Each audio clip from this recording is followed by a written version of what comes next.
なんだこれ、変な数式が浮いてるのだ。どこかで見かけたことがあるような気もするけど。気をつけて、触らない方がいいわ。これが今日の問題ということね。そうだったの？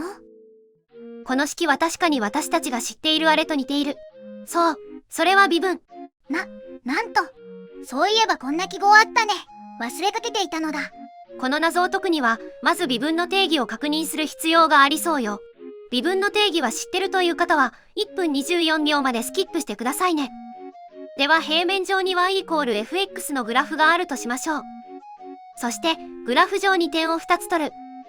片方の x 座標を x とし、もう片方の x 座標を x プラス h とすると、この2点を通る直線の傾きは、もうわかったのだ。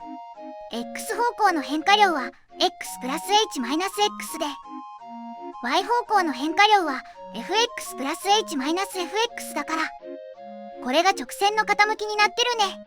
よくできました。分母では x とマイナス x が打ち消し合うから、結局 h だけが残ることになるわね。この直線の傾きにおいて、h を0に近づけた極限を取ると、これは x における接線の傾きを計算していることになる。これを fx の導関数といい、fx を微分するとは fx の導関数を求めることだったわね。なんか思い出してきたのだ。ここで直線の傾きを表す分数の分子を取り出すと、このようになるわ。そして実はこの式はデルタ H を使って表すことができる。このデルタ H は全身差分、あるいは単に差分と呼ばれており、x の変化量 h に対する f の変化量を表しているわね。ここでデルタ 1x はどうなるかわかるかな？fx が x の場合を考えるということだね。すると、fx プラス h は単に x プラス h となり、fx は x になるから、答えは h となるね。まあ x を h だけ動かすと、x の変化量が h になるというのは、よく考えたら当たり前なのだ。ありがとう。ずんだもん。これを踏まえて、この式を計算してみましょう。あれ？これは、なんか微分の式に似てるね。問題の式と同じように、あえて微分っぽく書いてみたわ。分子にデルタ H が単独であるけど、これは fx に適用していると考えましょう。ということは、分子は f の変化量を表しているね。分母は x の変化量を表しているけど、これは単に h そのものだった。あ、これは直線の傾きの式なのだ。そういうことになるわね。つまりこれは微分の一歩手前、h を0に近づける前の微分の式とも言えるし、微分が連続的な概念だとすると、差分を使ったこの式は微分の離散化とも言えるわ。h が十分に0に近ければ微分の近似にもなるわね。そこで、ちょっと希望の乱用を許してもらうことにすれば、直感的にはこういう感じね。なるほど。h を0に近づけると、差分で表した ddx みたいなやつは、本当の意味で ddx になる。なんか面白いのだ。これは、接線の傾きを求めるプロセスそのものと言えるわ。あれ？でも、この問題の式を見てみると、デルタ H の H が見当たらないのだ。しまった。すっかり忘れていたわ。今日はちょっと疲れてるのかな？心配してくれるのはありがたいけど大丈夫よ。確かに差分を使って直線の傾きを表すとき、私たちは x の変化量を h で表していた。ここで h を1に固定し、デルタ1を単にデルタと書くことにしましょう。なんで1を特別扱いするの？素晴らしい質問ね。まず、h=1 の時、分母は1になるから、この式はとてもシンプルな形になる。本当だ。微分ってなんか難しい感じがしてたけど、離散化するとここまでシンプルになるんだね。またこの差分の式は離散的な微分というだけでなく、実は別の形でも有名な式よ。ここでは変化の幅が1なので、x を自然数あるいは整数に限定して考えてもいい。特に x を自然数に限定すると、これは解差数列の定義に相当するわ。与えられた数列において二項間の差を取ることで、新たな数列が生まれる。これが解差数列だったわね。あ、これ授業で習ったやつだ。単に差分というと、このように h=1 のケースを考えることが多いわ。では実際に差分の計算をしてみましょうか。ただその前に、ちょっとこの公式を思い出してほしいんだけど、xn 乗を微分すると結果は nxn-1 乗になる。そういえばそんな公式があったね。これと同じことを差分でやってみましょう。まず手始めにこの式を計算してみて。これは x2 乗の差分なのだ。今は x の変化量を1としているから、まず x に1を足す。そこから元の式を引けばいいね。いい感じね。x プラス1の2乗を展開するとこうなって、x2 乗が消えるから、結果は 2x プラス1となるのだ。なんだか不思議な結果になったわね。ちょっと微分と比較してみましょう。x2 乗の微分は 2x になるけど、x2 乗の差分は 2x プラス1になった。言われてみれば、このプラス1は一体なんだろう？もう少し手がかりが必要ね。x3 乗の場合も計算してみましょうか。了解なのだ。では x3 乗の微分じゃなくて差分を計算しよう。さっきと同じようにまず x に1を足して、そこから元の式を引けばいいね。x プラス1の3乗を展開するとこうなって、x3 乗が消えるけど、なんかいろいろ残ってしまったのだ。さっきよりも複雑な結果になったわね。x3 乗は微分すると 3x2 乗になるけど、その差分はこうなってしまった。いまいちすっきりしないのだ。あれ？何か嫌な予感が。気をつけて、ヒントが来るわ。そういうこと？うわ、これは加工解乗べき。知ってるの？いいえ、私は読み上げているだけよ。そんなことよりこれを見て。x の加工2乗とは、x を2回かける代わりに2個目の x を1減らしている。そして x の加工3乗とは、x を3回かける代わりに2個目の x から1を引き、3個目の x から2を引いてるわね。ふむふむ、なるほど。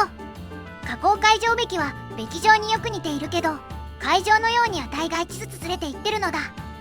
それにしてもこれがヒントとは一体どういうことだろう？もしかしてこれの差分を取ると何かわかるんじゃないかな。そうなの？ヒントならちゃんとそこまで書いてほしいのだ。まあいい。x の加工3乗の差分を計算してみよう。とりあえず x を1増やした式から元の式を引けばいいんだけど、ここからどうするんだっけ？ x の加工3乗はこういう形だったわね。あ、そうだった。x の3乗と違って値が1ずつずれていくのだ。すると x プラス1の加工3乗は x プラス1から始まって1ずつ引いていけばいいから、まず x をかけて、次に x マイナス1をかければいいね。さて、どうしたものか。共通の因数がないかな。ああ、そういうことね。確かにこの部分が共通しているのだ。これをくくり出すと、まずこうなって、そしてこうなるね。ここで x が消えるから、答えはこうなるのだ。こうなるしか言ってないわね。ところで、よく見るとこの部分って、おや？これは x の加工2乗になってるのだ。これは面白い結果になったわね。x の加工3乗の差分を計算すると、答えに x の加工2乗が出てきた。一般に x の加工 n 乗の差分を計算すると、結果は x の加工 n-1 乗を使ってこのように表すことができるわね。証明はさっきと同じように計算すればいいので、読者に委ねることにしましょう。読者じゃなくて視聴者の皆さんだけど、まあそれよりこれは興味深い公式なのだ。xn 乗の微分の公式とぴったり対応している。差分の世界の加工解乗べきは微分の世界のべき乗と同じ役割を果たす。なんだか不思議な関係ね。もう一つ重要な例を見てみましょう。e の x 乗は微分しても変わらない。